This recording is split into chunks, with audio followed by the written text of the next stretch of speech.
Hello, everybody, and welcome to another episode at General Geekery. I am Brian, and with me, as always, is JD. Hello.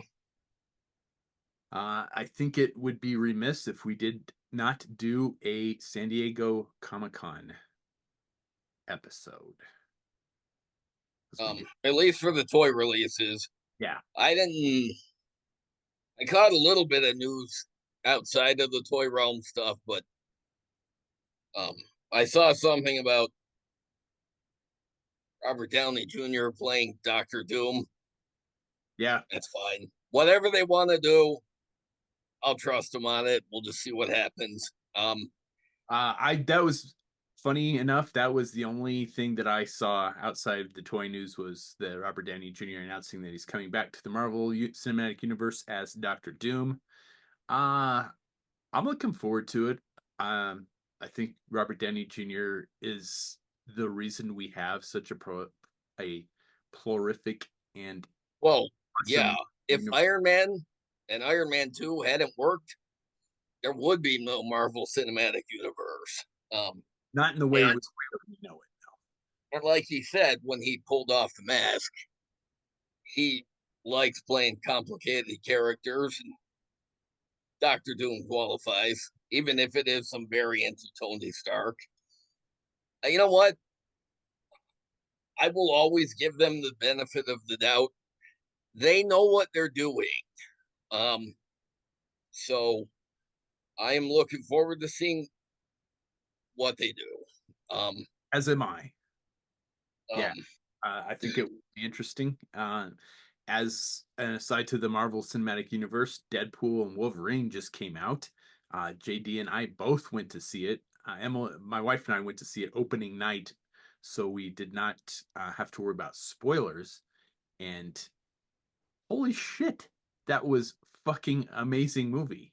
yeah, I saw it yesterday and actually did not manage. I managed to not get spoiled on anything, which is good because today when I was on Facebook, I saw one mild spoiler and I'm like, see, I'm glad I didn't get anything spoiled. Now, spoiler alert for any listeners who have not seen it.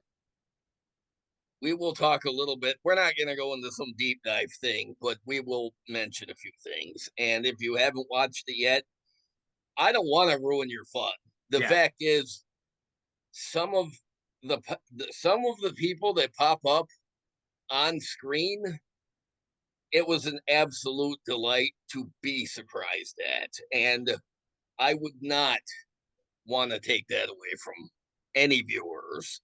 Um, so if you have not watched it, stop watching this until after you watched it because there were a few characters that popped up that I was so glad weren't spoiled for me yeah. because I didn't expect it. And it was a very refreshing uh thing. Um there were there were a couple of people that were in the movie that were announced last year via like the trades or whatever, like Variety or whatever, that so and so was coming back. So like Jennifer Garner coming back as Elektra, that was not a surprise to me. What was a surprise to me was how big a role she had. Yeah, I did not see that announcement, so I did not know that. So I was surprised when she popped up. But when everybody else in that scene with her popped up, I was delighted because she, it turns out, was the only one that was announced ahead of time, at least that I saw. Um, but I've, um, like before Thursday last year, I think it was like Wednesday, when I first started seeing posts about Deadpool versus Wolverine. You know what? I just unfollowed some people. I snoozed a couple of pages and I said, you know what? Because there's a possibility that these people or posts from these pages might ruin things, I'm just gonna stop looking at it right now. Yeah, In fact, for some things, I could probably unsnooze right now, but I don't care. So, so you were. so you were genuinely surprised by a few Everything. people. Yeah. Um, By everything. I will say this: Chris Evans as the Human Torch. That was so fucking random I know. that honestly, anybody from those Fantastic Four movies, I would not have expected because they're they're not movies. They're movies that people gave a lot of shit to. Although I happen to think the first one is a watchable movie. Agreed. Um, it's still not great, and it is easily forgettable. And so when he popped up wearing a cloak, and I saw the blue sleeve, and I'm like, oh wait, did they get him as? I'm like, be weird if they got him in here, but sure. And then when he didn't say Avengers Assemble, I'm like, what the fuck? So like when he popped the hood down, I was surprised, but I thought they were setting it up kind of like the Red Skull in the cloak on that on the alien planet where the Soul Stone was. Yeah. I thought he was going to be like some sort of weird ethereal representation of Cap, but when he showed up, it's oh no, he's just Human Torch. I'm like, wow, they genuinely surprised me with that. Yeah. I was blown away by the everything that happened in them. It was cool to see so many stray characters from the many X-Men movies pop up and actually get another chance to just show up instead of being unceremoniously dropped from movie to movie. Um, Or not even getting their movie. that's true. That's true because when he showed up, they show the coat sleeve and the card, and I really just thought it was going to be Taylor Kitsch as Gambit from that Wolverine movie, but when it wasn't, I don't. I was like, holy shit, that's really There, him. My wife was like, she had to watch the credits. She's like, was that Chatham Tanning's big dumb face that I just saw? And she's like, sure was. yeah, when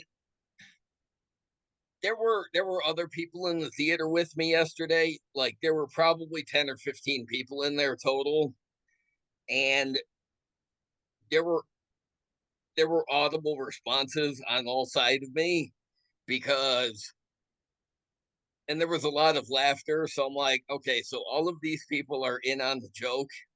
Yes. And when Deadpool says, it sounds like you expected something to happen, but then nothing actually did. And I'm like, oh, that's awesome.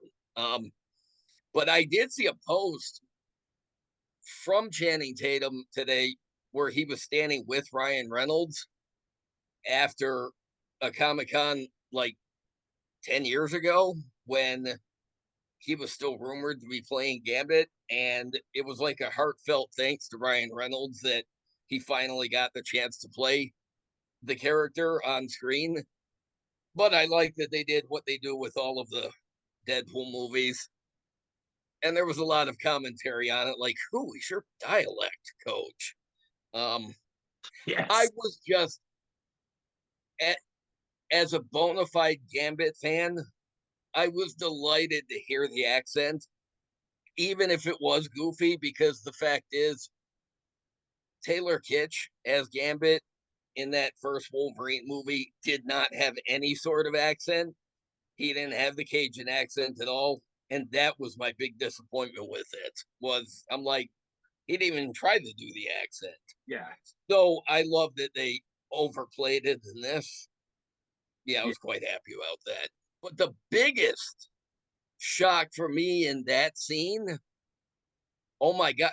Just a few episodes we were talking about how the fuck are they going to make a Blade movie and not acknowledge Yeah. Wesley Snipes? Oh fuck, Wesley Snipes! Wow, he's back as the Daywalker for the never ever. I was more surprised by that because it was never spoiled. It was never hinted at. I never saw rumors about it. I saw Nothing. I I saw no I mention of him or I Channing shot Tatum myself when that at when all. because I remember going to all of the Blade movies, and then it when they did that montage at the end, I'm like, oh fuck yeah, I completely forgot Ryan Reynolds was in the third Blade movie.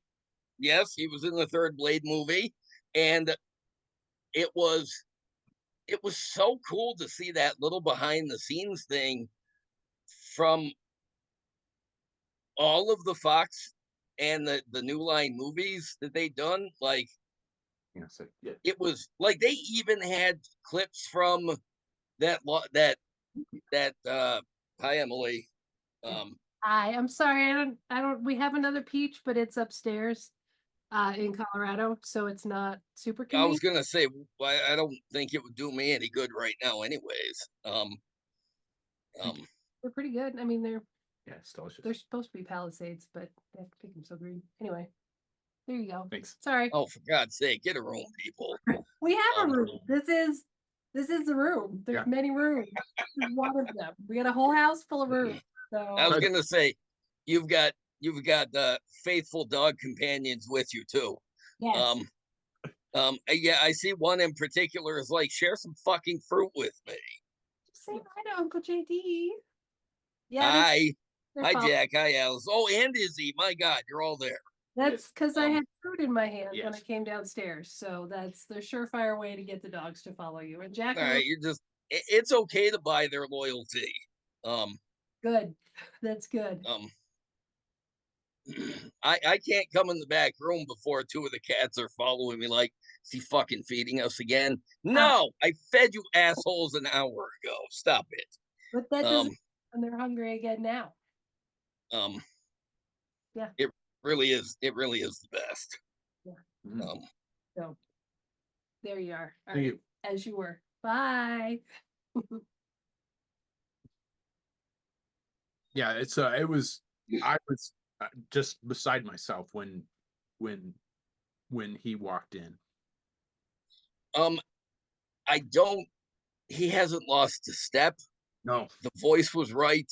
Yep. The look was right. Yeah, Yes. I didn't realize just how little he's actually aged. Um, the same could be said for Hugh Jackman, though. In that montage during the credits, when they're showing interviews with Hugh Jackman from the first X-Men movie, I'm like, he's older now, but he doesn't look 20 years older than he was then. Um, No. I just like that all of the previous Marvel movies got acknowledgement, even like the Misfit Fantastic Four movie from the guy who made the Chronicle movie. Even those guys were in there from behind the scenes, and I'm like, it's really cool that this movie pays tribute to all of that. Yeah. I Um, how they tied like just basically every single Marvel franchise ever together.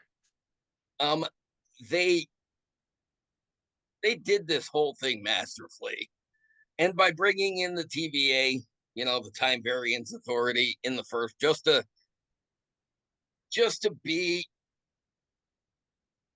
be what started, using them as the way to tie it all together, and using that the Void and the Smoke Monster from the Loki series, just to bring all that back, and then all of these people back. I'm like, I don't I don't know how they did it, but boy, am I glad that they did. Uh, Um, Also talking about how Disney is like the TVA because if they want you to disappear, you will disappear. And I'm talking about Kang, and I'm talking about the guy that played the bartender from the first two Wolverine or the first two Deadpool movies. Both of those um, fucked up in real life, did some stupid shit, got in trouble for it, and they were pruned from the timeline yep, they were gone altogether. No reference, no hint, no nothing. Um, like they never even existed. yeah, because I love that the Deadpool movie brought back everybody even brought back Shatterstar after his little Yes. accident in Yes. and we don't know that Vanisher wasn't there. We just didn't see it. Um um but Zeitgeist and Terry Crews as oh, fuck, can't remember what his name was in the movie, but they were the only two characters I think that were missing, and I have a feeling the actors just were not available. But during the birthday party scene where we saw all of the supporting characters from the first two Deadpool movies, I admit I got a little teary more than once, because I love that all of these characters keep coming back, and even in the movie, Deadpool's like, these are the people that matters. When he pulls out that Polaroid photo of all of them, I'm just like, as loud and obnoxious and offensive as those movies are, they've always had a big heart in the center of it. Yes. And I love that this movie continued that legacy while bringing in a bunch more characters. 100% agree. I thought it was a fantastic movie. I also enjoyed the Punisher references. Yeah, Like, like when he's like, which Punisher? There's been five of yes, them. uh, um, I um, absolutely love that they like nothing was spared. They tied pretty much everything. I think the only thing I didn't see a reference to, and you could sort of hint at it, was the 2009 uh Hulk movie. But I mean, the Hulk was in it for a split second. So I mean, if they did CGI'd Edward Norton as the Hulk, I think that would have been pretty cool to tie um, together. But yeah, they didn't mention that, and they didn't mention there was the Ghost Rider movie with Nicolas Cage. I didn't see anything about that. that's Um, that's a good point. but I don't. I We're keep seeing rumors. They did. Huh? There was a Spider-Man reference in there. Oh yeah. Like when he's sitting there in the car, he's like, and Wolverine's like, knock it off. Whatever you're doing, knock it off. Um, um, yeah, this movie, they really knocked it out of the park. All three of the Deadpool movies, honestly, the first one is still probably my favorite because it's so fresh Yeah. and so new. Like there just hadn't been anything like it. But I don't know which one I would pick to be the best because fuck, they're all so good. Yes. Um, 100% agree. I um, uh I I didn't see Domino. I don't remember seeing Domino in there either. no, you're right. Domino wasn't there. She was referenced though, and Cable was referenced. Abel was referenced. And um, I think um, yeah, because all of X Force, yeah, they were referenced. But they um, yeah, that's weird. Um, yeah, well, I think Cable. I think they mentioned that he was out there somewhere Yes. doing his good work. I assume Domino's probably with him. Um, and this has given me hope that all of those characters will pop up again later. Um, I am curious to see where they go with it from here. I think this is just like, to me, it just like resets it's like hitting reset. It just like fresh slate. yeah, What like whatever you did and did not like about any of the other Marvel movies, the Marvel movies outside of the Marvel Cinematic Universe, I think it just like, here is a fresh start, and let's see where we can go from here. yeah, I think this was them saying, here we're gonna do a fresh start with some things, but you know, rest assured some things will still carry through and you'll see him again later. And I love that. Um, yeah, I this movie was phenomenal, and I'm so glad nothing was spoiled for me. I'd have been so pissed off. um, Because like you, I saw the day after I saw it, I was just scrolling through my feed and random page popped up that I mean it's nothing that I follow. It's nothing that anything that I know. It was just suggested for you and it was a big old shot at Jennifer Garner in the movie. I'm like, Jesus Christ, man. Even if I had been trying to avoid spoilers, here's this thing in my feed that I could not have avoided. yeah,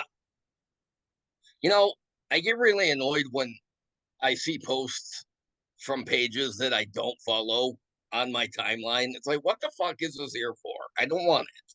I know it's like their way of suggesting that I follow it, but no, it gets on my nerves and it pretty much guarantees I'm not going to follow that thing.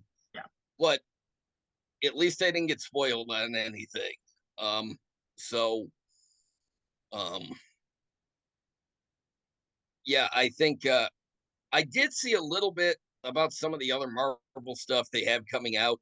There was a panel that I couldn't find a video of where they brought some of the actors in from future movies. Like there was a thing for the Thunderbolts, there was a thing for Captain America New World Order. There was a thing for the Fantastic Four. Um and I don't what's your opinion on the new Fantastic Four stuff? Like it, love it, hate it, don't care. Uh Reserved. I don't we've talked about this before that I Yeah, we have. cannot understand why they cannot make a decent Fantastic Four movie because Fantastic Four is one of the pillars of the Marvel Universe. It's been one of the oldest, longest running titles in the Marvel Universe. It has some of the like the cast of villains is endless. The stories are endless. The opportunities to make a decent movie.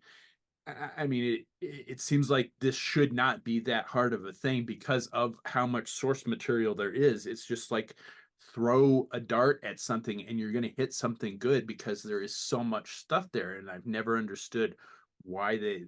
I agreed. I think the first Fantastic Four movie is watchable, and I did like it, but it just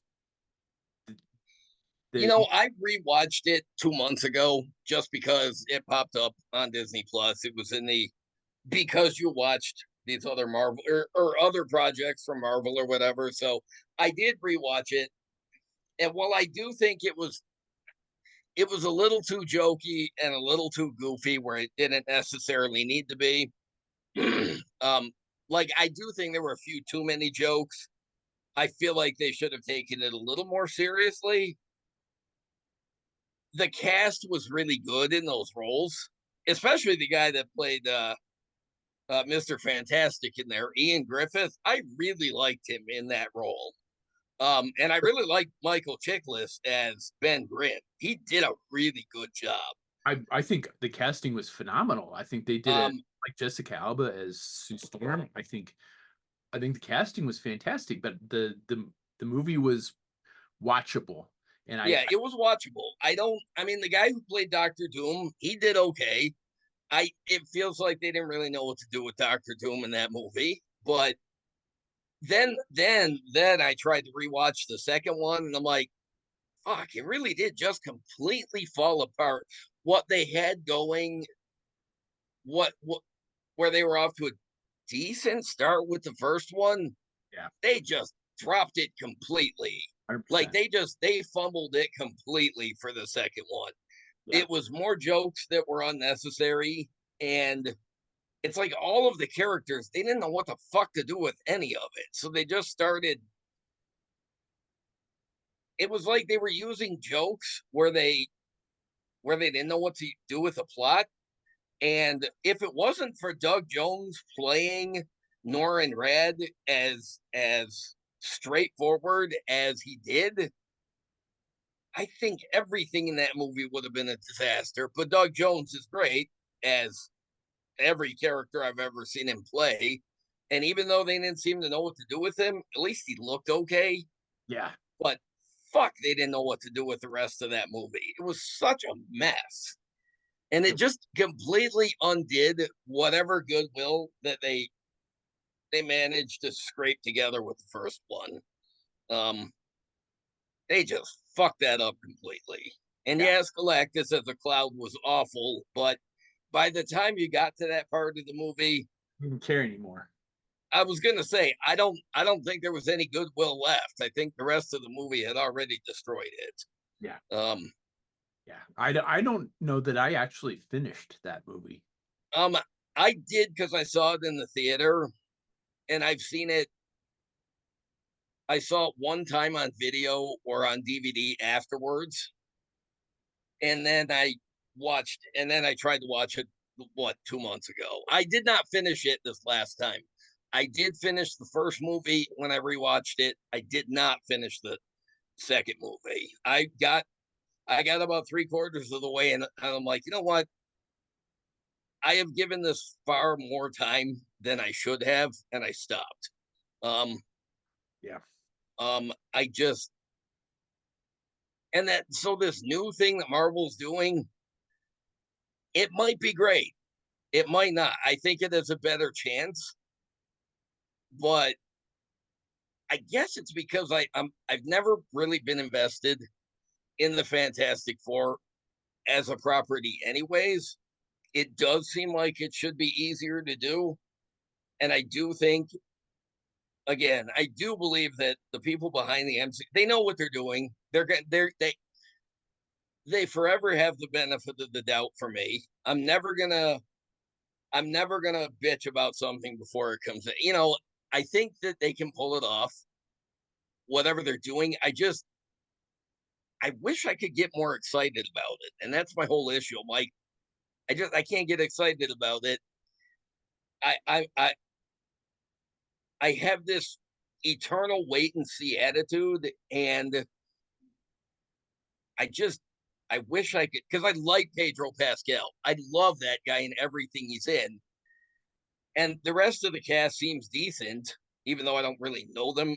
I did not Well, I mean, the I one did not chick was in Mission watch him Impossible. in Wonder Woman 1984. That is possibly Oh, okay.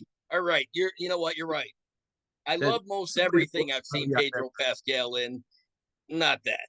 that is Um, probably the second worst movie I've ever seen. um, yeah, that movie was bad. In fact, I kind of forgot that he was in that. Um, Yeah. it's possible everybody that made that movie has also forgotten that they were in it. I don't know, I but I would um, I would be in like hypnotherapy to forget that I was in that movie if I was in that yeah, movie. I think, okay, yeah, there is an exception there, and again, I've never watched Game of Thrones. I know he was in that. I know he came to a really bad end. I've seen the video clip, and I'm like, oh, gross. Yeah. But uh, but I'd forgotten he was in that, but I have watched the game. I've watched Game of Thrones and I enjoyed him in that. um, I I think I think whatever they're doing with the Fantastic Four might be interesting. Like I said, I wish I could get myself to care, but eh. Yeah, Um, I'm not a I'm not a huge fan. I've never like you have I think you put it pretty well. I've never been vested in it. It's not a comic book I've ever read. It's not something that ever really held much attention for me, so I'm not as vested in it and um I just the one thing I do like what Marvel did when they tried to get everything back together um was a lot of like Sony and Fox, they had the rights to these movies, so their thing was that if they didn't keep putting the movies out, then the rights revert back to Marvel. So that's why they kept putting out all these shitty movies, is because they needed to put the movies out to keep the license Otherwise, you go back to Marvel. And the one thing Marvel did for the Fantastic Four was they said, you know what, we are not going to support any movies that you make, and in fact, we're going to cancel the comic book. I was gonna say, yeah, there was no the characters in their book. Their own book was canceled, and I think those characters didn't show up in any other books for a while. Yep. Um, They pulled that whole license out of Marvel's repertoire in an attempt to just say, have zero support for that. yeah, And because the Josh Trank Fantastic Four movie failed abysmally. I never, Because they made it as a placeholder because they wanted to keep the rights. yeah, And I think it was right after that that Marvel said, yeah, that didn't. Yeah, I think the studio said, you know what? Yeah, that didn't work. And yeah, we're just going to. No more Fantastic Four comics. Goodbye. They took Marvel's first family and just buried them for a while. yep. Um, um, yeah, because I think Spider Man and some of the related characters are the only ones that Sony still owns. And yeah, they're they loan Spider-Man to Marvel to use, and seems like Marvel always knows what to do with him. And then you watch some of the other movies that they make, the Spider-Man character movies that don't have Spider-Man in them. And look, I like Venom and I like Venom too. But Well, I've not seen that those. that Morbius movie was trash. Pretty bad. I have not seen or heard anything good about um uh Madam Web. And this is coming from there's there's podcasts and pages from people that I normally like and that they will give a chance to everything that Marvel does. They will find good points in everything. And even some of those people are like, damn it, we wanted to try and like this movie, but it just falls apart completely I when haven't. you realize that it was clear that there were huge rewrites going as they were making this movie. And so nothing ever seems finished. And they spent the whole movie setting up for a sequel that's never going to happen. So they said most of the characters don't get used as much as they could have because they were saving them for future installments. And so basically, it comes down to most of the cast was wasted playing parts that they'll never get a chance to revisit now. But That's nothing is to me. Just nothing is more disappointing than that. To set up for future projects that never happen. To me, that um, there is nothing more disappointing than that. yeah, and that sucks because you realize that a lot of that is behind the scenes problems Yes. and have really very little to do with the people in the movie. And you realize those people, their careers or whatever, they're suffering for because the people behind the thing are just inept. And it sucks because some of these things have a lot of potential, then they just drop the ball.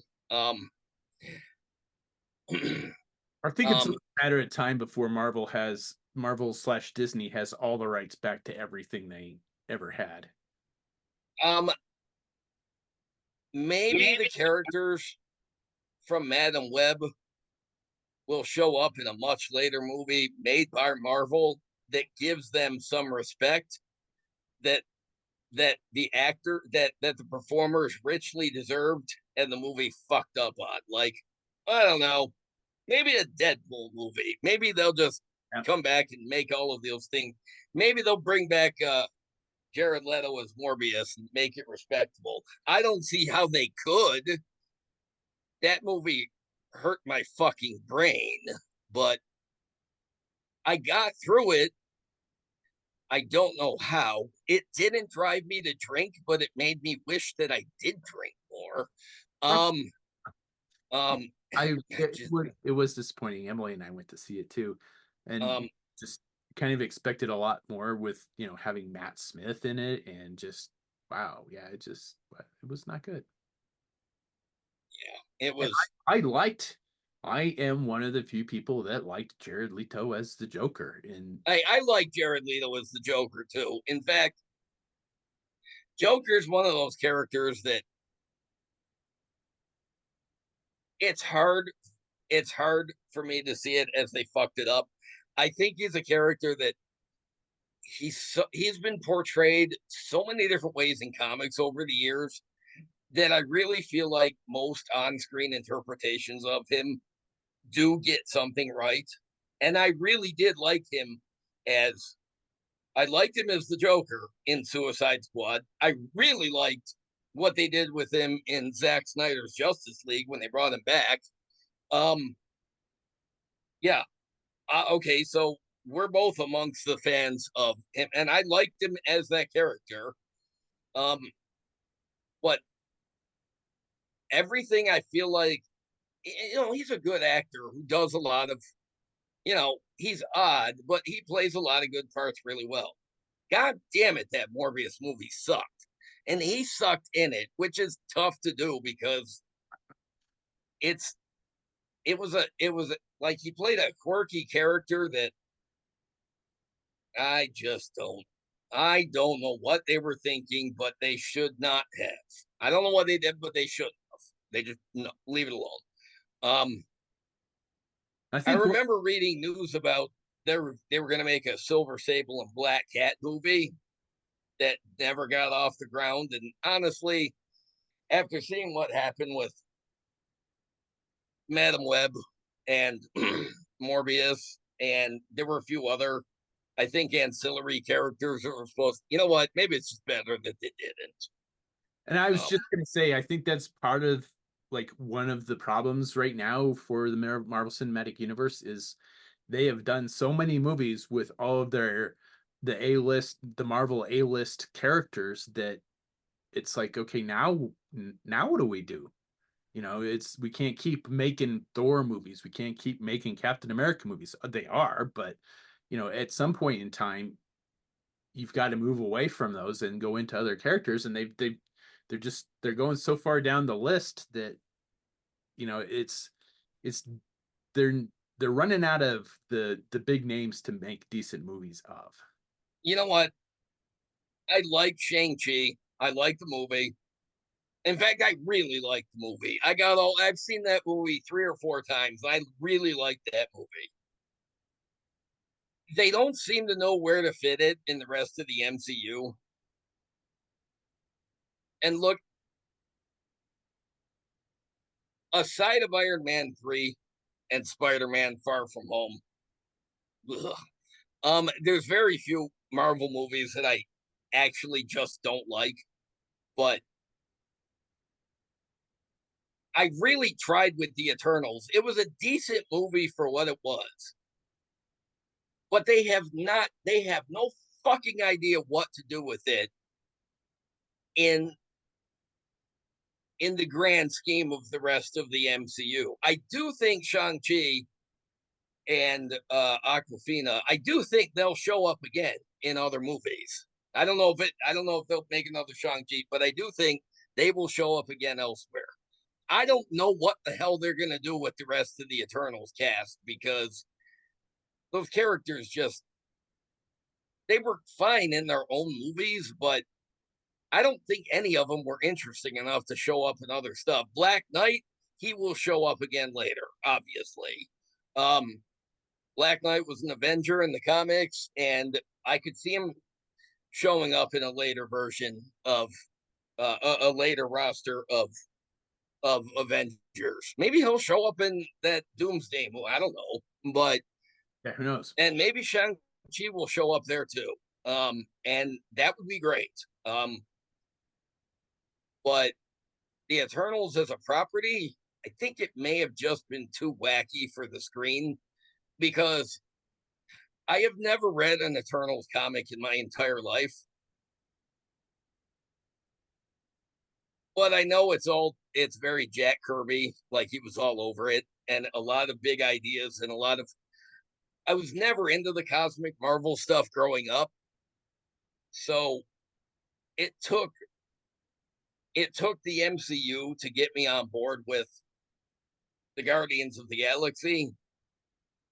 And it might take the MCU to get me on board fully with the Fantastic Four.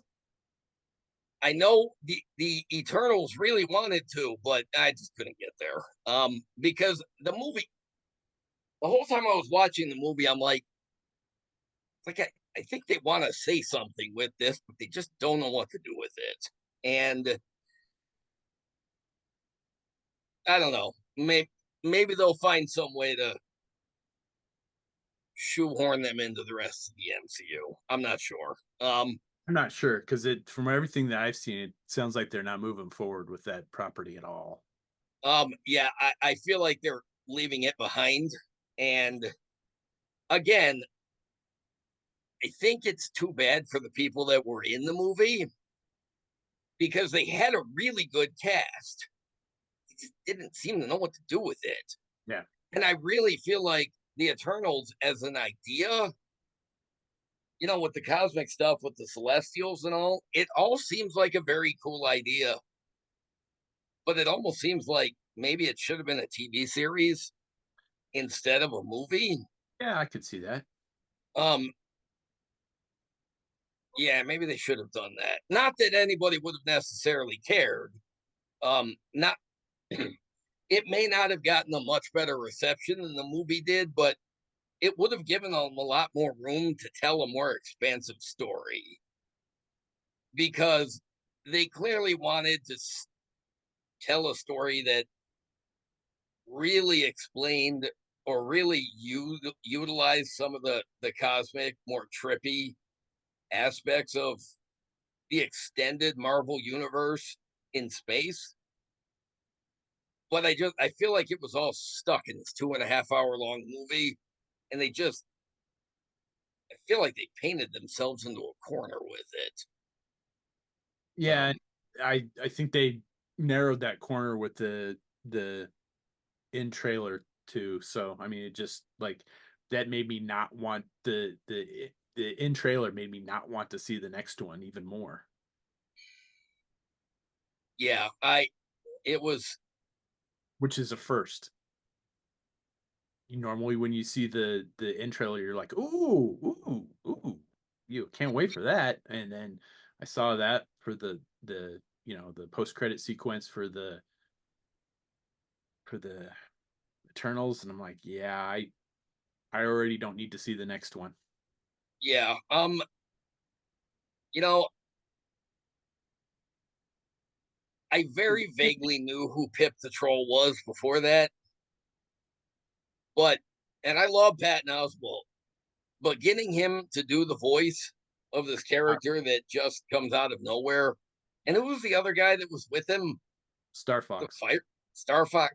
What the fuck is Star Fox? Um, I think in the comics, I think he's one of the many adopted children of Thanos, but you know, the way they utilize Nebula and Gamora, if they had thrown some more adopted children in there, I think they could have made it work better.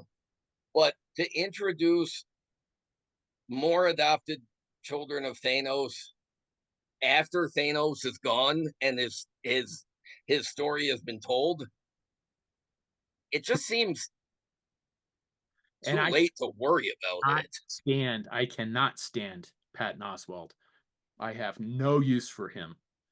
Um, yeah, Absolutely. I like him in certain things, but there have been things I've watched him in that I'm like, what the fuck is he doing here?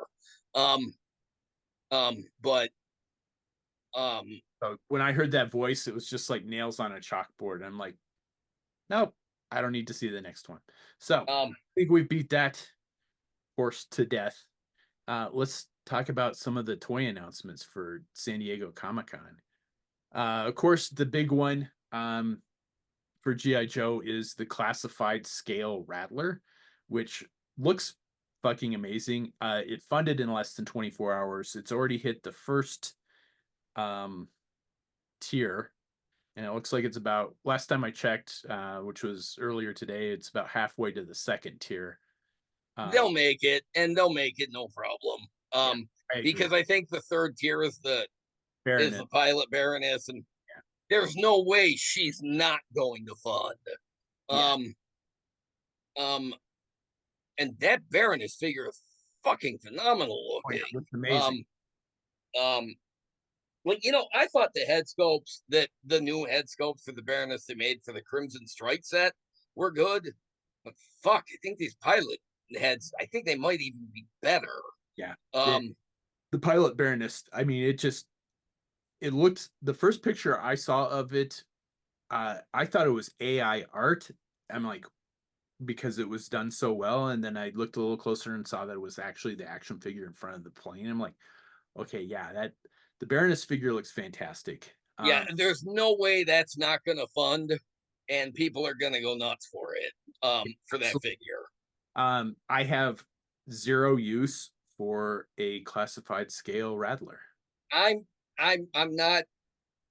Yeah, I don't have any place to put classified scale vehicles that are bigger than a Tiger Paw or a Cobra Claw glider. Um,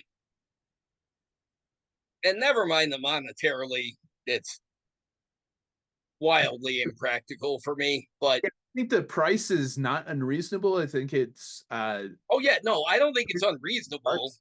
I think It's the out of reach for me. yeah, no, yeah, I get that. I'm yes, I understand that. I'm not saying that I'm just saying that I think that it's a reasonable price for what it Yeah, is. I think so too. And I think if you can get it, I think you should. And really, it looks dynamite. It Yeah. looks amazing. I think it looks. I think the classified Rattler looks as cool as the Dragonfly wanted to be. Um, I don't. I still The think classified Dragonfly didn't do as much for me as like the Hiss did. For some reason, so far, I think aesthetically, looking at the classified scale vehicles, Cobra's winning that war. Um, but the um, yeah, I think the Rattler looks awesome. I can't get it, but if I could, I would at least try. I don't know Um, what I would do with it. I mean, I don't. Yeah, it's huge. I mean, the wingspan is it's like 3 feet by 3 feet. I mean, it's it's a huge piece of plastic. I have the room for it. I just don't know what I would do with something that big. I do think it's awesome that they got the wings to fold up on it. Um, so if you're not hanging it from a ceiling, it's not going to take up a ton of real estate. That was a nice touch, Yeah. and and they had a mission to do that, and I think they succeeded. Yeah. Um, I do not believe that the vehicles should get any bigger than this. I have seen wishes for like a classified Moray.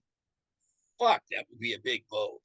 Um, I would have a hard time saying no to a classified Moray, as big as it would be. That was one of my favorite vehicles as a kid, and to have the opportunity to have something that big that floats would be a huge, huge draw for me, and I would have a hard time saying no to that.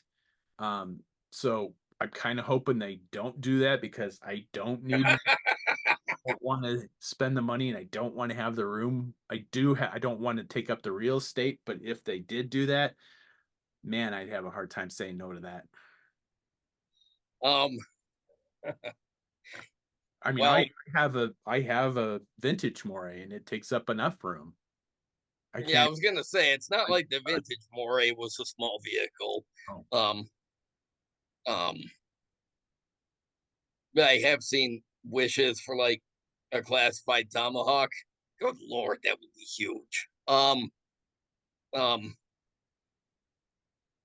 although I mean, imagine a classified Tomahawk in an air battle with uh, a Skeletron. Um, the Robo Skull Mark II. Um, whoa, that would be epic. Yeah, it Um, looked pretty cool. yeah. Now the classified Rattler flying in tandem with the Robo Skull Mark II. After some in photos, I think that'll be damn impressive, and I'm looking forward to seeing that. Yeah, absolutely. So yeah, I think the Rattler looks cool. I'm glad that it's going to get made. I'm glad that it funded so quickly, and I 100% agree that it will fully fund, and they may have to add tiers on, and that will be interesting to see what they do with that. It's just I don't I don't need it. I'm also curious to see if they will do another HasLab uh, for the vintage scale at some point in time and what that would be. I honestly, my if you'd asked me a couple of months ago if they were going to do another um, vintage HasLab project, what would it be? I would have said a vintage scale Rattler. That would have been my guess as to what the next vehicle would have been because it would have complemented the Sky Striker so well. Yeah, I remember after the Sky Striker funded, I remember we talked about, well, if they did a Rattler, I'd buy it. Um, for a an O-ring scale, a new O-ring scale Rattler. I think it would be dynamite. I don't think they're going to do it. I have a feeling, aside of the Transformer crossovers, I have a feeling they're letting a lot of the. I think they're letting Super 7 do the majority of the O-ring stuff that's coming out. Um, I'm not saying that they won't come out with any more vehicles because they might, but I if don't they want I don't see them letting it go. I think there will be another HasLab project. I just have no idea what eventually, yeah. I just we don't know when it'll be. with the Sky Striker doing so well in funding, and I just don't see them not capitalizing on that success. So something will happen. I just don't know what or when. I would have guessed it would have been the Rattler, and this would have been the time to do it, but I was wrong. Uh, as one of the other, well, it wasn't an announcement. We knew this was coming. We've talked about it, but they showed pictures of it. Was the GI Joe Transformers crossover for the next crossover vehicle, which is Cup as the Triple T, is going to come with Sergeant Slaughter and Leatherneck. So we Um, got to see pictures of the actual figures. It looks phenomenal. The pre-order went up today. did Uh, you order it? I did. Um, There were two things from this that went up for pre-order today that I ordered. One was the Triple T, and last week Emily got the we were at the mall playing Pokemon, and we stopped in at the comic book store, and they had the Transformers Ecto 1. And oh, yeah, and she was like, "Oh, that is mine." And she picked that up, um, and she like hemmed and hawed at it for a second, and she's like, "Nope, I'm getting it." So I am getting him a buddy, and that is the Knight Rider crossover. ah, okay. Yeah. Um, So um, I saw that announcement yesterday, and I said, "Ooh, I think I need a Knight Rider Transformer crossover figure." So I pre-ordered. um, have you ever have you ever made a Knight Rider custom? Yes. Yeah, I mean, I thought so, but and obviously it doesn't scale with the Transformer, but Yeah. maybe you should make a small Michael Knight to go in the Transformer. No. No, I think you should. No. I think you should, No. but I don't see why not. Because there's nothing in that scale to work with. Yeah, but you could make it. No. No, I think you could. No. I Pretty sure. think you should. No. Just get a mask figure and just make it happen. Um, I don't even know if that would fit. Honestly, I have no idea. Figures are Um, huge compared to that. So no, it would not work. um, the You have any of the other crossover Transformers like the DeLorean or the because I saw that they just did one for the Ninja Turtles party wagon, and I thought, oh, I wonder if Emily's gonna want one of those. I don't think she saw that because I didn't even know that was a thing. And Yeah, no, I don't have. it's new. It's up for pre. I've seen pictures. It's up for pre-order. I don't know Um, if that would. Something tells me that I don't know. I don't know if she would like that one or not. Something tells me that that one. it's pretty. I will say I think it's pretty fucking cool looking. But I'm not really the target audience for these Transformers crossovers, but I do think a number of them are really cool. I did kind of want the DeLorean, but I didn't need it. But I mean, it was really interesting for what it was. I have a T-shirt that had that idea on it uh, from a long time ago. I think it just eventually fell apart because I wore it so much. But um, yeah, it was at the time I don't when it came out. I don't think I had the money for it or had the money earmarked for something else. And yeah, I really haven't collected Transformers for a while. Maybe I'll go back and get it just to have it, but as part of the set. But I don't know. If I can find it cheap, I might pick it up, but I doubt I can. um, I keep wondering if a Transformers 18 van is going to be in the plans at some point. I was in the same thing. There is a really cool some fan art out there of Transformers Gestalt, and it has the Ecto one, the A-Team van, Knight Rider, um, and I don't remember what the other one was. Magnum PI's Corvette, maybe. Magnum PI didn't drive a Corvette; he drove a Ferrari. What's the difference? One's made I in, don't know. one's made in, I'm not. I don't know. I'm not a car guy. It was red. Um, oh, maybe it was. it might have been Magnum PI's Ferrari. Actually, Yeah, I don't that. know. Yeah. It seems like or oh, James Bond. They should do a crossover with James Bond. Do the Aston Martin as a Autobot. Kind of surprised they haven't actually. Yeah, what the fuck? And they give you a chance to have another British Transformer because that's awesome. Um, I, um, I mean, they could, if you stop and think about it, they could do a whole line, a I was whole, gonna say they could do multiple robots yeah, because James Bond has had many cars over the years and they've all had their little tricks. Um, hang on a second. yeah. I'm gonna pause it here. I need to go get something.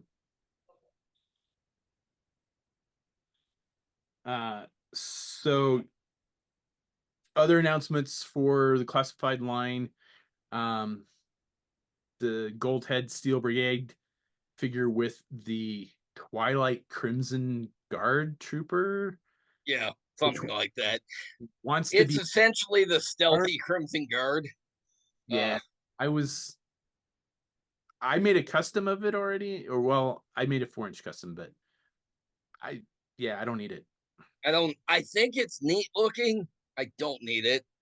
Um, and I love the Steel Brigade figures, but eh, Yeah, there's only so much money, and I can't. But I don't. Um, I'm very happy with Starduster. I need that figure. Starduster looks pretty cool. I am on the fence about that one myself. I have no vested interest in the character. I never got that one when I was a kid. I don't know that I need a classified scale one, but if it presents itself, I might get it. I don't know. I never had Starduster when I was a kid. I never sent away with it for it. I do remember seeing the mail away offer for him on the G.I. Joe Action Stars cereal because I remember for a couple of years my mom was buying that for me. I remember Shipwreck wasn't on one of the boxes. I think Gung Ho was on one of the boxes. I don't think that cereal was here where Um, So yeah, I never sent away for Starduster. I didn't get one until I was out of high school, and I found one on eBay for quite a deal, especially at the time.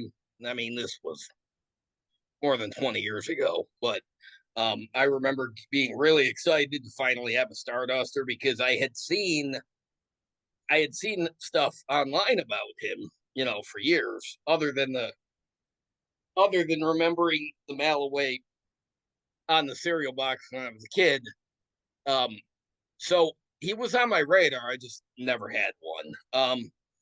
I remember early in the 25th line, there was a Toys R Us exclusive where they did Starduster in a set with I think Grunt and Hawk, and it was not a well done figure. Um, it was, but I really like the way they did this one. He's mostly a Duke repaint, which I thought it was mostly. Oh no, I'm thinking something else. Never mind. Go ahead. yeah, because the original Starduster, it's one that had multiple variations. They used different parts for him over the years for different runs of the Malloway version. Essentially, all of them had Short Fuse's head with black hair. All of them had Flint's uh, arms, um, and all of them used Roadblock version one's legs with the uh, with the odd boots. But a lot of them they changed out the torsos a few times. They changed out the waists a few times. So essentially, what he was wearing a normal shirt with rolled up sleeves, and he wore camo pants. And that is what this one does. They used it's mostly, I think, the new retro Duke repainted, but they gave him two-tone camo pants, which originally on the original I would have thought, because I always liked the color scheme on him. He had he had like tan highlights, and he was mostly powder blue in the outfit to, you know, mask him when he's flying around in the sky.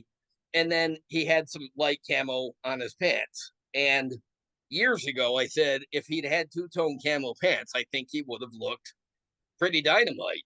And that's what they did with this one. He's got two-tone camouflage on his trousers, and he's got the jump pack. He's got a couple different helmet options, and he's got different weapons. And fuck, I love it, and I need it. I like the fact that he comes with the cereal too. Yeah, I love that. Somebody had mentioned that on Facebook a couple weeks ago that maybe Starduster would come with a box of cereal, and I responded with, you know what? If Sergeant Slaughter can come with a tiny carded action figure, Sergeant Slaughter, then damn it, Starduster can come with a box of cereal, and he does. He does. So I love that accessory. It's a fun, goofy accessory. I love it. Let's see what else. The 60th anniversary guys. The other two got announced, and yeah, finally, we've known the identities for a while.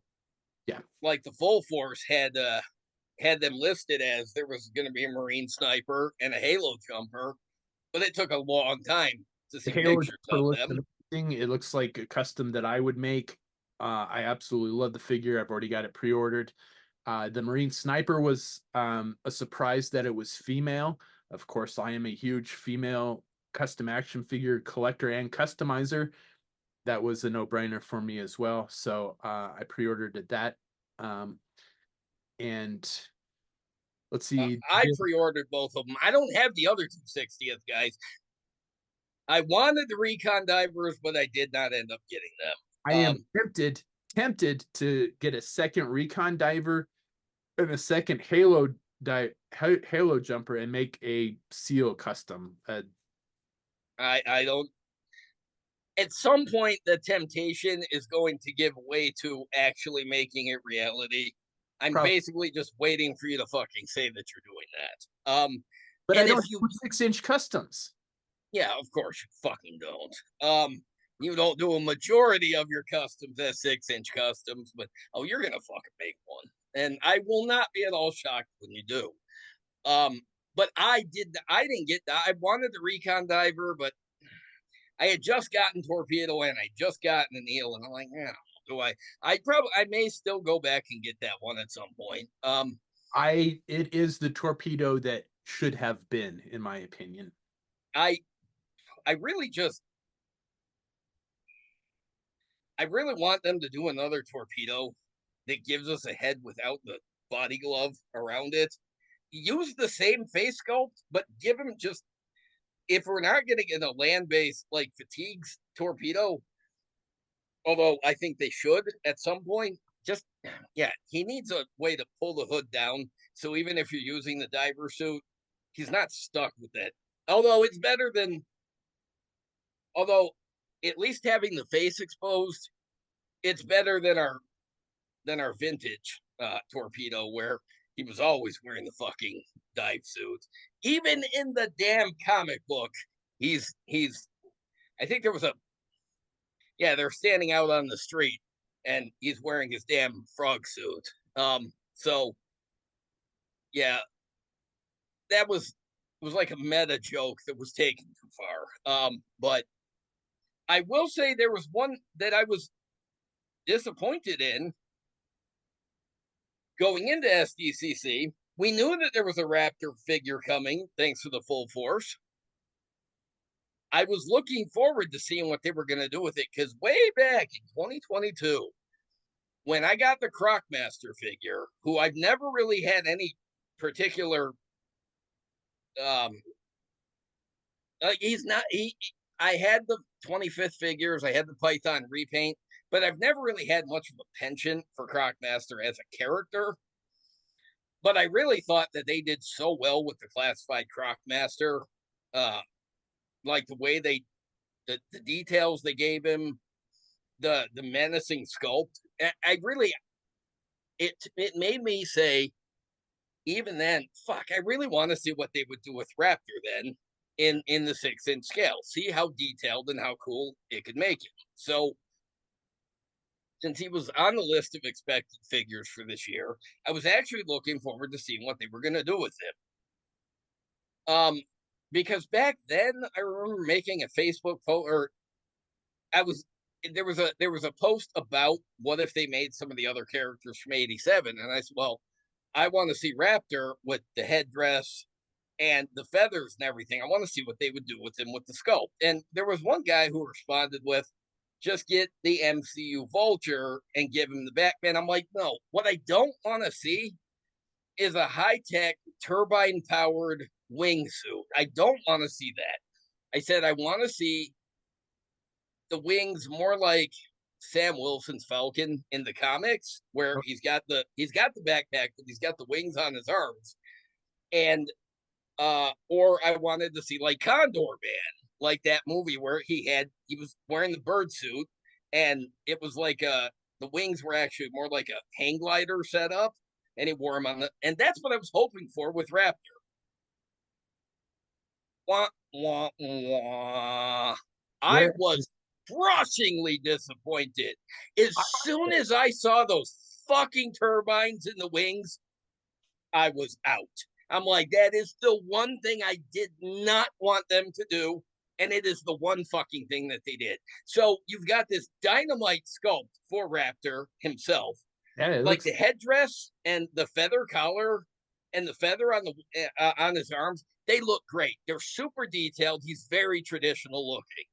And then you look at the backpack, and it's a super high tech jetpack with metal wings that look like they're sharp, like weapons.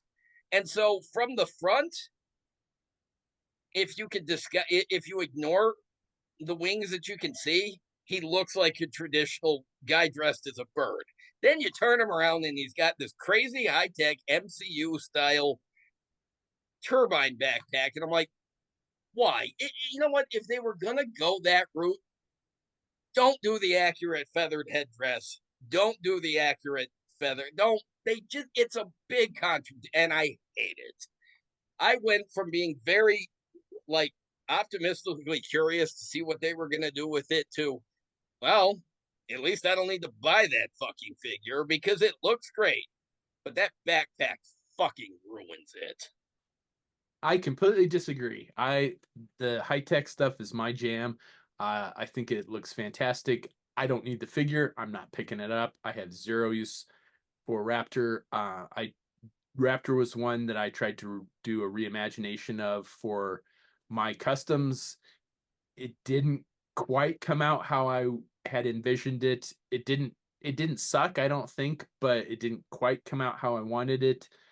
Um Well, when the club made Raptor for the figure subscription service, that's what they did. Was he's mostly a traditional Raptor, but they gave him the high tech uh, wing apparatus from like the Jungle Viper. Viper. And I thought, well, okay, I understand why they went with that, but the rest of them didn't look particularly bird like, so it was okay. But in this case, they went so far as to create really intricate feather shit, and then we got metal shit on the back. God damn it. I like thought it looked great. So but yeah, I don't need it either.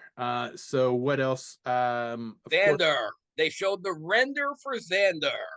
I have been crowing about Xandar for since Arana was released. When it comes to the Dreadnoks, for me, when I was a kid, Zartan and his siblings and Road Pig were most of my jam. I was fine with the original Dreadnoks, like the three guys, and then their fucking cheap imitation rip-off fourth guy, go Monkey Wrench. Fuck that guy. But I don't. But when I was a kid, I really liked Zartan, his family, and his sister's weird, big burly, goofy boyfriend, Road Pig. So Road Pig. Okay, so Xandar was on my wish list from the time Zorana was released because I hate how many Zorana figures we've gotten without getting Xandar, because uh, uh, the shtick on on his file card was that he's the forgotten sibling, the one that gets lost in the background. Yes. And it was like a self-fulfilling prophecy where he showed up in the comics early on, and then Larry Hama stopped using him. And then he would show up occasionally over the years, and like the Devils Do comics would use him, or the IDW comics would use him, but it wasn't always consistent. He finally got a second figure in the Dreadnought 7-pack in the modern line from the Big Bad Toy Store exclusive. Yes.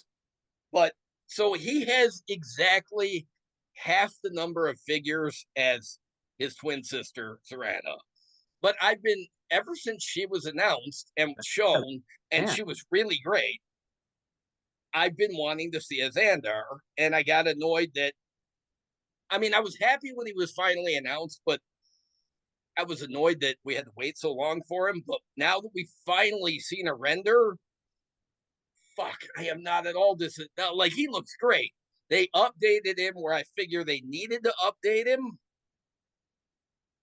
and they were traditional where they could be, and he looks really great. I'm not impressed. I don't know. I had Xandar as a kid. I had Xandar, Zorana, and I think I had Monkey Wrench and Ripper. Those were and Zartan, obviously. Those were the ones I had as a kid. I don't know. There's just something that I don't know. It does nothing for me. I had Naugahyde when he came out, but much like the way he was used on the Deke cartoon, more like a mercenary. He was called a Dreadnought on the package. It was like he was a poacher that was attached to the Dreadnought. I never really saw him that way. I always saw him as more like a mercenary that worked for Cobra. And I don't have the new Naugahyde yet, but I've seen it a couple times. Fuck, I had it in my hand today. I'm like, I don't want to spend it right now. But yeah, I saw him in the he store looks really great. But I still just see him as more of a mercenary that works with Cobra than a Dreadnought.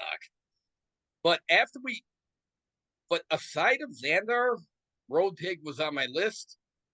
Now that we finally seen the actual figure, It is beautiful.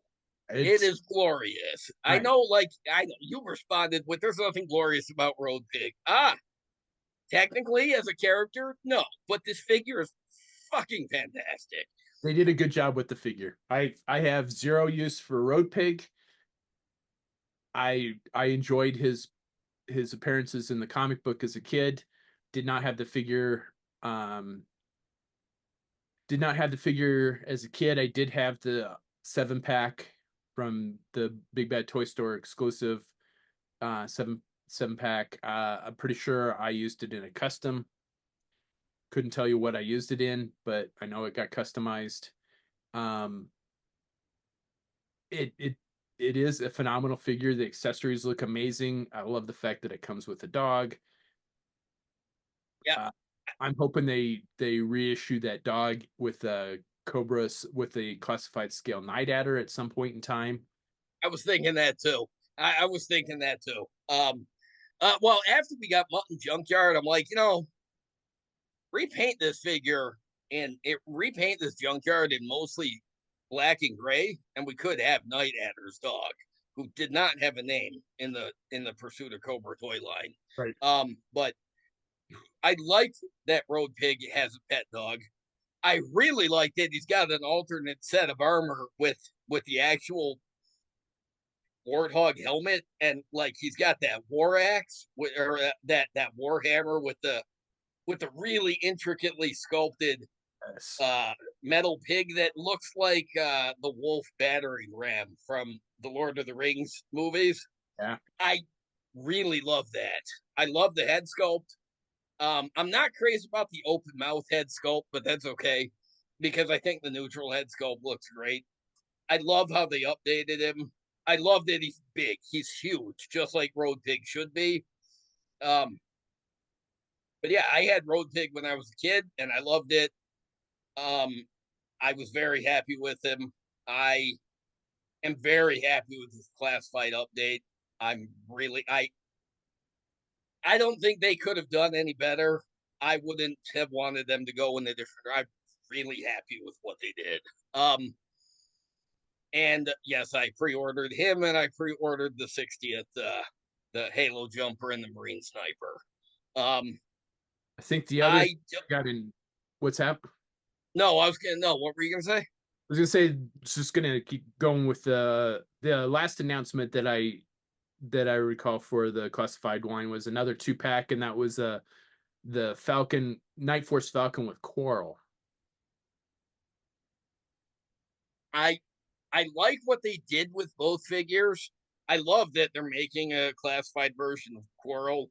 Yeah. I didn't buy it. I do like what they did with Falcon there. Hey, he's got a decent head sculpt finally. Um, I am looking forward to seeing what when people buy the new one, if they do head swaps with the other Falcon, just to see what that new head sculpt looks like Oh, on the first. out of curiosity, do you want What? to Do you want to split that pack? Why you want Coral?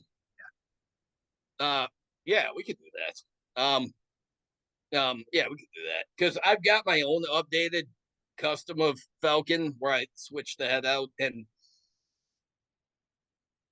pretty sure yeah, but yeah, I would like to see what this new head sculpt looks like on it. I'm not. I think it's weird that they didn't go with the rest of the Falcon body because he was mostly Recondo. I think it's kind of weird that they switched him over to this beefier Outback custom, but it's fine. They're making him into a badass. That's cool. Um, um, I do think that I like the way they updated Night Force Falcon's colors. They kept the colors of the original Night Force Falcon, but I always thought because he had a he had the black button up fatigue shirt, but he had random gray sleeves for reasons I don't understand. Well, I like that for this. He's got the black t-shirt, but he's got the shoulder armor that's gray. So they kept that traditional look while not being just a traditional Falcon update. So yeah, I dig it. Yeah, I could. Yeah, I'll split the pack with you because All I right. love that the Coral figure exists. But I made a custom classified Coral a couple years ago that doesn't really look like this, but does have some of the same ideas, and I'm happy with mine. But I'm glad that they're making an official one. Yeah. But yeah, I'll split the I pack saw the with Coral you. figure and I'm Yeah, like, "Ooh, I really like that, but I do not have any use for the Night Force Falcon figure. So yeah, let's split the pack. All yeah, right. yeah. That sounds good. Because it's not anything that I would order on its own. Yeah. Like I have Big Ben and I have Shooter, but I'm not using them as Night Force. I'm just using them as Big Ben and Shooter. I don't have the other Night Force figures. But yeah, I'll split it with you. Yeah, because even if I end up putting a different head on it, using him for a different character other than Falcon, because I like Falcon in his green fatigues. I'm a traditionalist like that, but I'd be happy to split it with you. Yeah. Because it's not so much that I wanted to skip it as it's just it comes down to what I keep saying is fuck, there's only so much money. Right. And I gotta prioritize that I want things like I really want a Tiger Paw with wreckage. I can't get one, but I really want one. Yeah, those things sold out pretty quick. I Yeah. was They surprised. sold out on Target's website. They sold out on Pulse. I checked the Target website, and not only are they not available at my local Target, they're not available in any of the area Targets. I'm really fucking annoyed. Yeah, because I haven't bought Road Pig or I have not bought Roadblock and Tripwire yet, but they are there. They finally showed up. It took them 2 weeks, but they finally showed up. I haven't gotten them yet. But yeah, I'll split it with you. That's cool. All right. So some of the other announcements really quick. Let's I'm not gonna touch on the Star Wars Black Series stuff just because hang on just a sec. Dinner is ordered. Okay, thank you. Probably half an hour or something in the order. Um You know what? I think most of what they're making for Star Wars looks great. I don't need any of it. I want to just hit them real quick. They're doing another armor. Not sure why they need to repack that. They're doing another Mandalorian. I don't know why they need to repack that. They're doing another Bo-Katan Kryze. Don't know why they need to repack that. They're doing another Mandalorian Privateer. I don't know why they need to repack that. They're doing a Jetpack Trooper from Jedi Survivor, which of course I will pick up because it's an Trooper, yeah. rebuilder. So I will Um, get that without any problems. They're doing it another I did see Ahsoka they figure. are making a Black Series Imperial Commando I did. from Mandalorian season 3, and I'm like, ooh, nice. I might have to get that. I saw that and I don't need it. The one big figure that I will not pass up and am looking forward to, they're making Cobb Vanth from The Mandalorian. So I am looking forward to that. Oh, they're making a vintage collection one. Okay, yeah, because he came out in the Black Series with and without the armor. Uh, but yeah, I I, didn't realize they hadn't I made a texted you a vintage picture of that. collection version. Yeah, I texted you a picture of that a while ago. Um, They um, had announced uh what looks like a repaint of the Tana 4 hallway, and it's I, I I don't it's the hallway from the Imperial Light Cruiser yeah. where Mando has his fight with the Dark Troopers and Moff Gideon, and you know what? It's a wall and a floor, just like the Tantaby was, and this is the same thing. And it's $50+ What the fuck? It's a floor and a wall. Yeah, It's not. That's not even a playset. It's maybe a diorama it's piece, a but it's diorama piece. overpriced. The one thing that I did see, and I will wait till it goes on clearance, that I did was tempted, and that was the Armorer's Forge. Uh, I'm not the biggest playset fan. That being said, I have the flag, and I have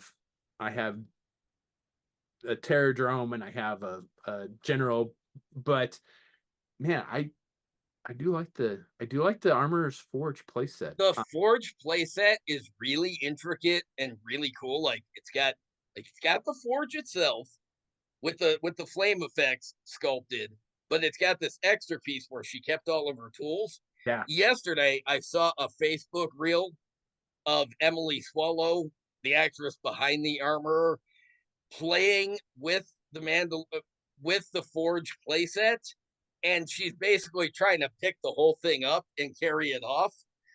Like she had the cupboards open, and she's like, "Look at these intricate Mandalorian helmets," and she's like, "I love this so much." She's very enthusiastic about the character, and she does a lot of charity stuff as the Armorer. Her energy is impossible not to feel through her videos. Like she's very excited for this, and so it was adorable watching her just geek out over this Forge playset, and it really looks good. The one thing that I almost didn't, Brian and I, we we had a debate when they showed off. I saw a Facebook post that they were going to do a blurg with Din Djarin as a pack-in, and I said it'll probably be $100. And Brian's like, "No, it won't be $100." I'm like, "The way they charge $100 for fucking X-wings and E-wings, and 130 for the Naboo N1 starfighter with Din Djarin." I'm like, "No, they're fucking gonna charge $100." He's like, "No, maybe 70." I'm like, "You know what? I hope you're all right." So it's like 40. I was absolutely flabbergasted that it was that cheap, because the way they've been pricing things in the vintage collection. I mean, the there was a $30 set with a massive and Tusken Raider from the Book of Boba Fett. So I think I had a reasonable assumption that it was going to be an $80 set with the blurg and Mando. I'm shocked it's not. I'm glad that it's not. I can see I have a real hard time arguing that point of how expensive things have been recently, and that they shouldn't be that expensive. I too passed on the E-Wing fighter. I regret that because I absolutely love the E-Wing fighter. I saw a video on it yesterday of the guy playing with it, and it looks fantastic. And I'm super disappointed that I am missing out on it, and it's that all the pre-orders are sold out on it. Even if I wanted to spend $100 on it, which I don't, I'm not going to get the opportunity because it has already sold out. But I mean, I'm not surprised it sold out despite the price, because the fact is, the E-Wing was introduced back in the mid 90s yeah, in the Dark Empire comic book series absolutely. as the New Republic's newest snub fighter. And the fact that they canonized it in the Ahsoka TV series, and so we saw a live action E-Wing, and the fact that they made a toy of it, which I was very excited about, because the 90s Star Wars fan in me, teenage me, would have gone absolutely nuts if I'd seen an E-Wing toy in a store. Yeah, at any other and point in time in my collecting, I would have jumped, because there was a time when I was working overseas and I had more money than I knew what to do with, and I was buying all of the I was Star Wars. going to say, you had a bunch of TIE fighters. You were buying a lot of vehicles then. Yeah. Um, If they had I put it just, out in that time frame, I would have snapped that up. But right now, room is sort of an issue. I'm trying to redo how I display my loose stuff, and a starfighter is not too bad because I can hang that from the ceiling so that gets it out of the way, and it looks cool.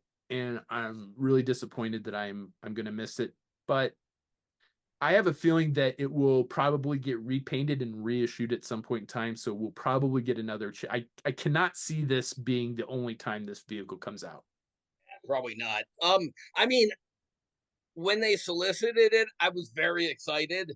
Then I saw the price. I'm like, you know what? Even if I could, I'm not going to spend on a vehicle that just includes an astromech. Because I don't think I was one of the pilots included with it too. I don't remember. I know there was an astromech with it, and I think it was just the astromech, but I'm not. Yeah, because I think the pilot is coming separately. And the New Republic, the pilot uniforms are really cool, and the astromech in the snub fighter, in the E-wing, in the series looks like the Kenner R2D2 with the inaccurate, and I think it's great. But yeah, the pre-order sold out for that pretty quick last year when they solicited it. So clearly, despite the price, there were a lot of 90s Star Wars fans that jumped on it because we all read it. We read Dark Empire. We saw them in the expanded universe. They were a big deal. Yeah. Yeah, I kind of want the blur set with Mando, and I'm glad that it's cheap because the Ewok fan in me that saw the Battle for Endor movie on TV when I was 6 years old. Now, we had it videotaped because my parents taped it off TV, and I watched that countless times. The Blurg first appeared in that made-for-TV Ewok movie. And then they showed up later in the Clone Wars on Ryloth. The Twi'leks were riding them around. And then they show them in live action again in The Mandalorian season 1. And so the Ewok fan of me really wants it. Now that I've seen it's actually cheap, I probably will end up picking it up because there's no way I was going to pay more than that. But yeah, the Ewok nerd wants it. So I'm glad that they finally made it. And I'm glad that it's cheaper, so I probably will get it. The other pre-order announcement that I wanted to touch on real quick before I forget is there is a 4-pack of kind of generic Mandalorians that looks pretty cool. Are they the Shriek-Hawk Yeah. Mandalorians? Yeah, from the show. Yeah. They're of course pricey. I think the pre-order is $54 for the 4 of them.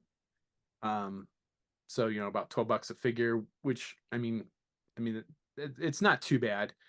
Cheaper than the carded figures. Yeah. I'm not really sure how the vintage collection figures are 16 or 17 bucks each, but okay. I went over $10 way back when, and like nobody's gonna pay that, and here we are paying $17 for a new figure. Yeah. And I think I think I saw that there was going to be another Thrawn figure too. Yeah. There's it's Thrawn from the Ahsoka TV series. So yeah, basically it's got the Lars Mikkelsen head sculpt versus the Thrawn they already did, which was more art based. Which I know I pre-ordered, but I still don't have that figure. Maybe it hasn't come out yet. I don't know. I haven't been paying that close attention. I just kind of fired and forgot about that one. So that was kind of the summary of the pre-orders that between the two of us, Star Wars and G.I. Joe are obviously the big properties that we collect and customize. So I do have a couple of things that I've been saving to open for the show. Ooh. Oh, we're going to get into that real quick before we call it a day. I have here a Grail figure. Really? Yes. So I saw this guy was selling 2 Grail figures. Somebody, I don't remember what the other one was. Somebody jumped on it right away and got it. And I posted on it. I'm like, I'm kind of tempted on the other figure. And the guy PM'd me and he's like, is this, because I used my customizing account and commented on his post. And he's like, is this, he knew my name. And I'm like, yeah, that's me. I had bought the Flaming Moth Arctic set from this guy. So he PM'd me and said, since you have bought from me before, make me an offer on the figure. And I didn't get back to him because I was really busy at work, and it was the day after that was my birthday. So I got back to him like, hey man, sorry. It was I was on duty for 48 hours, really busy. Then it was my birthday, and he's like, happy birthday, make me an offer, and whatever it is, I'll go with that. So I did, and he accepted it. And I have here the Mail Away Snow Serpent.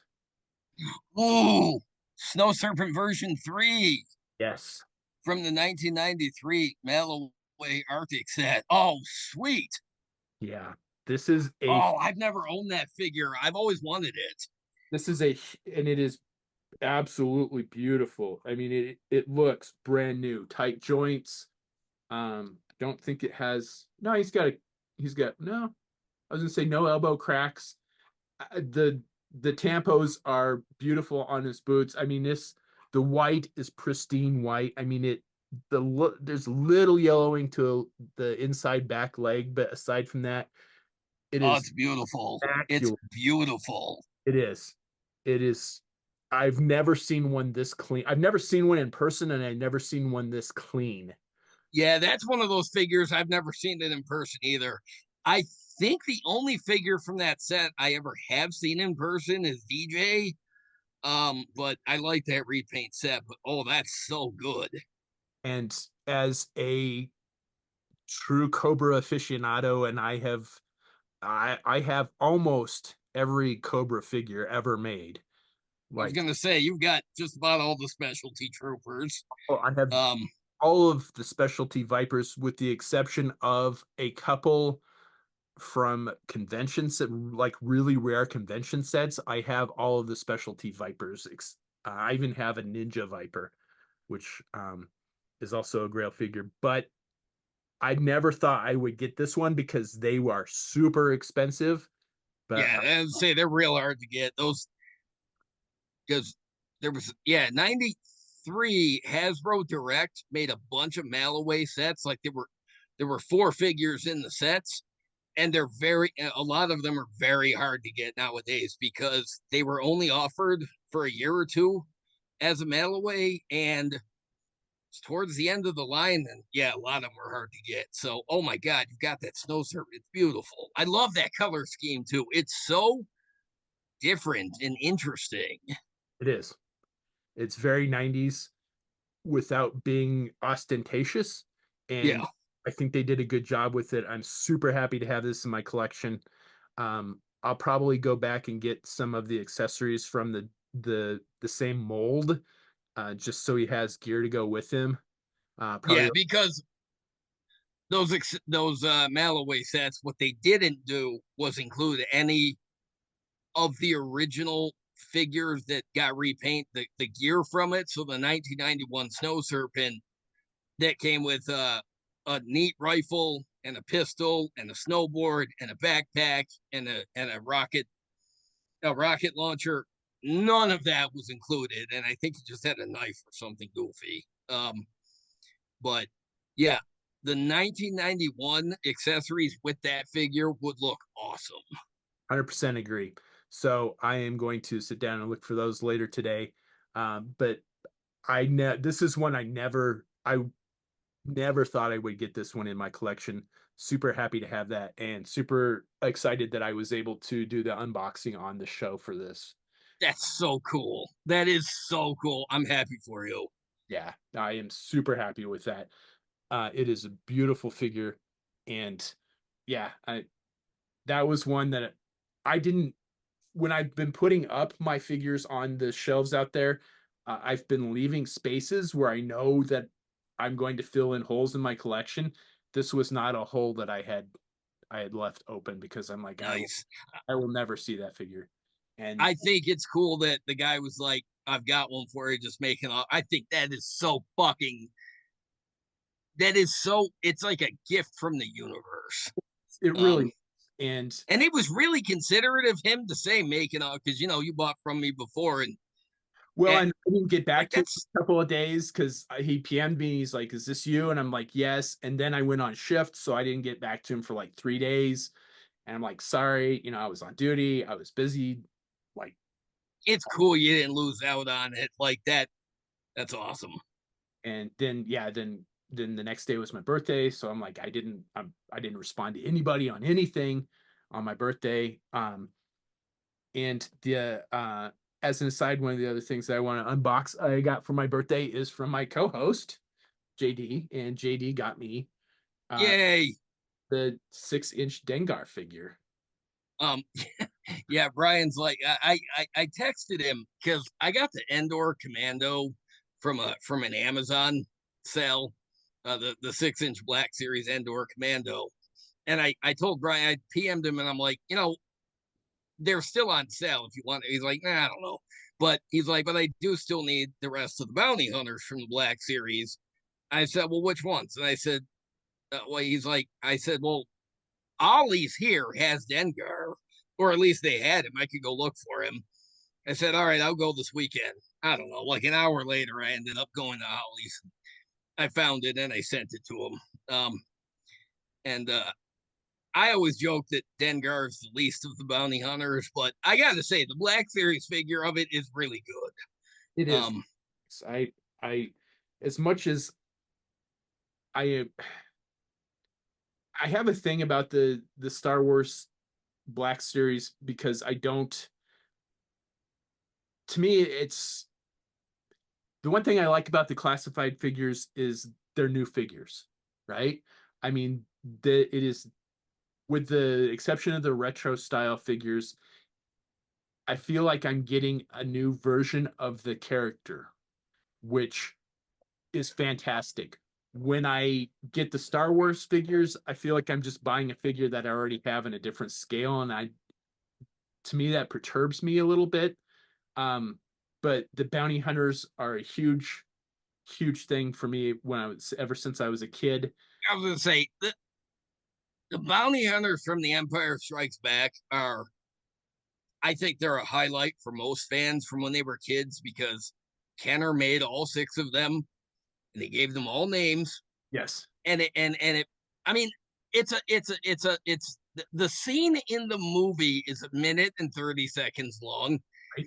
but it made such an impact on the imaginations of so many of us nerds growing up that those bounty hunters represent the underworld of Star Wars in a way that we never thought we'd actually see on screen. Yeah. And those 6 bounty hunters just, it was like it opened up a huge, like it was a playground for the imagination. Wait, show that figure off. Did you do a close up? Yeah, that figure is really good. It For a really, character that doesn't matter that much, that's really good. yeah, no, I really like the figure. I think they did a very good job of it. I'm happy to have that in my collection.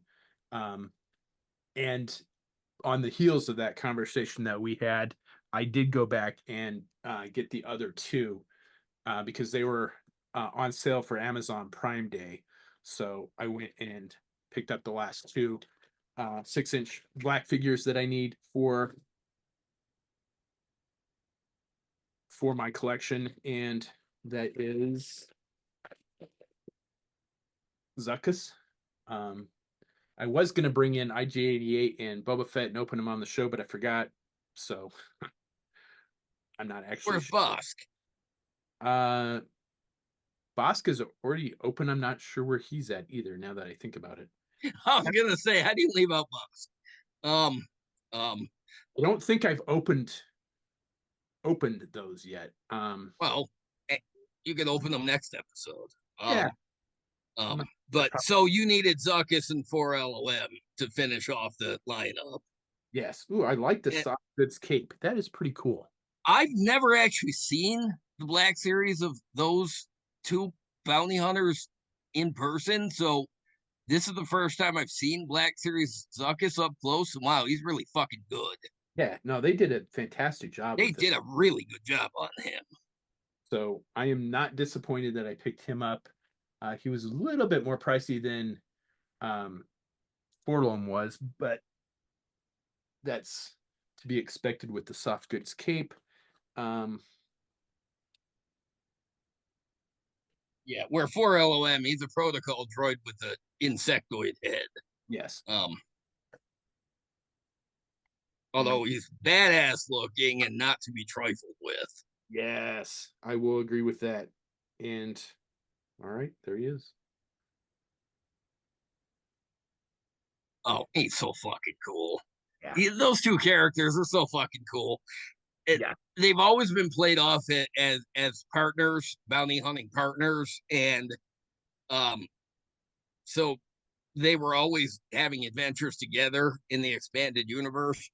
And it was really weird because the Clone Wars TV series used Bosk and Young Fett Yeah. and Dengar, and at some point, well, they weren't. It wasn't IG-88, but there were IG units that showed up. Yeah. But for some reason, 4LOM and Zuckuss never made it onto the cartoon, and then they didn't make it into like the Bad Batch or anything either. So they're the two we've seen the least on screen, but that does not impact. That doesn't make any impact on how cool they actually are as characters.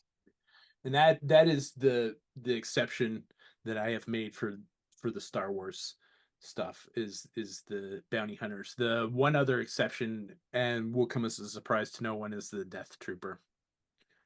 Shocking, Yeah. shocking.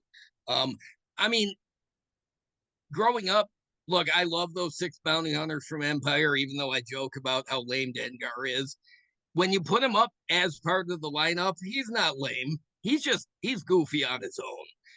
The bandaged head and but that doesn't change the fact that going down my spine, I have tattoos of all 6 of them.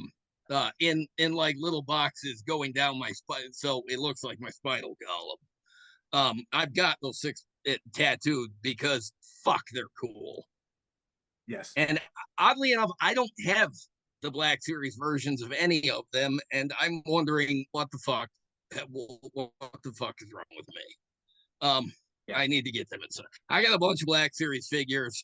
No, I'm not a completist, but yeah, I don't have any of the bounty hunters from ESB. So what the hell? The other Amazon Prime Day purchase that I made, I caved in. I said I wasn't going to do it, but I did because I really, really wanted the figure. I picked up the Psylocke Wolverine 50th anniversary set because I fucking absolutely love this version of Psylocke. One of us is. There is a picture of the 2 covers of the comic book. Oh, sweet. This was Acts of Vengeance, where all of the Marvel heroes got different villains than their normal villains, so they all like switched, which was really cool. And the X-Men villain ended up being the Mandarin, which is the Iron Man villain, and they did a fantastic job characterizing Mandarin in that comic book. I think that is probably one of the best versions of Mandarin ever. I mean, he was fantastic. I absolutely, and the art was Jim Lee. There is 3 things to me that make a perfect comic book: a good cover, good interior art, and good storyline. Those 2 issues of X-Men are perfect comic books. Yeah, you can't go wrong with Jim Lee art. And just what they did with Psylocke after that, and the fact that after that issue, that's what she looked like. That's they did not go back. They did not change her back to the way she used to look. She retained that look, and that is the look that she has to this day. Yeah, you know, comic book characters that last for a while tend to go through changes. Sometimes those changes get undone, but yeah, that change to Psylocke never retconned, never undone. It was like it was like people felt like, wait, this is how it should have been, so we're just going to stick with it. Speaking of those Wolverine 2-packs, though, Deadpool Wolverine, we saw Wolverine, the card player with the eye patch. He even Yeah. called him Patch on screen. Yep. I geeked out when John Byrne, when he calls out John Byrne era brown and yellow costume Wolverine. I'm like, yes. And Age of Apocalypse Wolverine shows up in live action. I'm like, holy shit.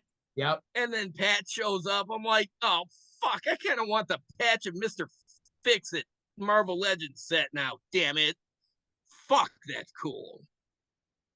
That is an amazing figure. I absolutely loved it. Oh, I love how they did the psychic knife on her fist. Oh, I love that. Yeah, no, they did a fantastic job. I'm super glad I got this. Cool. She is bad.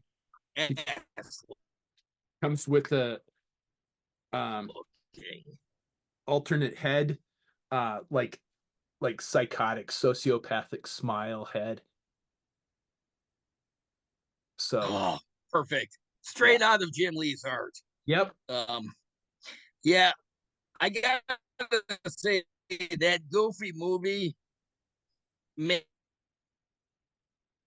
so I got making me, in retrospect, wish that being set. I'm like, all right, good job, fucking Marvel Cinematic Universe, making me want to pay $50 for a set that I had no interest in. Right? Damn it. So here are my two favorite Jim Lee female figures in the Marvel Legends line, and that's can't go wrong with Black Widow in the jacket with the short hair too. Yep. So those, I was kicking myself for buying this because I'm like, I'm not gonna buy it. I'm not gonna buy it. And then I'm like, ooh, is it on sale for Prime Day? Ooh, it is on sale for Prime Day. Not as much as I would have liked, but there she is with the alternate head. That is so cool. That is such a good looking figure. It is. It's fantastic. I love the details. They did a fantastic job on this. I'm glad I picked it up. If that Psylocke and that Black Widow fought, who would win? I think it would be a knockdown drag out, and I don't know.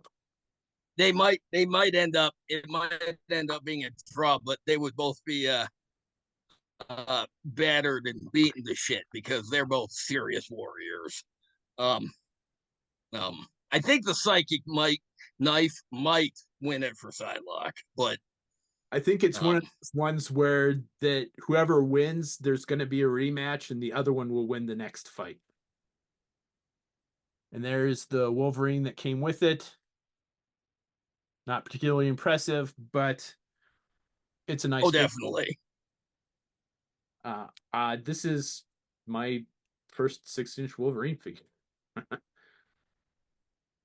I do like the figure. I mean, it's pretty cool. I like the it has interesting joints in the shoulders so he can cross his arms like that. I think that is that is nice. Yeah, that he can achieve that pose because I've got a few Wolverine figures and none of them can do that. He's got an in torso hinge for that. I've never seen a particular joint before on a figure. I've got 3 different Wolverine Marvel Legends figures, and none of them can do the cross claws pose. So that is pretty cool. Okay. Yeah, I'm not disappointed that I got it. That is, I've never seen that joint before in a figure. That is cool. It is. I'm glad I picked this up. And it does have an alternate head. But it looks pretty much like is it a different growly face than I can't actually. He's got bangs. He has bangs. That's the only thing that I can see different is he has bangs. Oh, all right. So same fucking facial expression and everything. I was gonna say, can you see teeth? No. Okay, so they're both closed mouth then. Yeah. So he's got what, just a slightly altered hairstyle? Nice. Yeah, that's it. they could have at least done something different with the head. Like a growly face. Yeah. Yeah. Um, I'm kind of disappointed in the alternate head sculpt, but again, that Psylocke figure. that posability is great. The last thing, I'm not going to open it right now. But the other thing that came today, I'm going to open it later. We've already done it on the show, so I'm not going to do it. Doc came. Oh, sweet. Yes. So I had Doc as a kid. As a medic myself, I think it's fantastic to actually finally have Doc in classified scale. I think it looks fantastic. Yeah. I'm looking forward to opening this, but like I said, I'm going to save this. Yeah, I think he's so because JD already did that, and my review is pretty much the same as JD's. It looks fantastic. It looks awesome. And yeah, he's definitely one of my favorite classified figures of the year. So yeah, and we're probably way over for our time, and my dinner's here, so we're gonna call it there. As always, please do that fun social media stuff, like, share, subscribe, comment below. We do get back to all the comments. What did you like about what releases did you like at San Diego Comic-Con? Was there stuff that you were hoping to see and didn't? Is there what stuff did they show that you want to pick up? Let us know in the comments below. And if your stores, if your local Targets have tiger paws with wreckage and you can get me one, let me know, because the stores here suck balls. I'll have to go look tomorrow. But yeah, if somebody commenting on this has a Target that doesn't suck, if Brian's doesn't have it, yeah, let me know, and I'd be happy to make a deal with you, please. But yeah, thanks everybody for listening. I appreciate it. And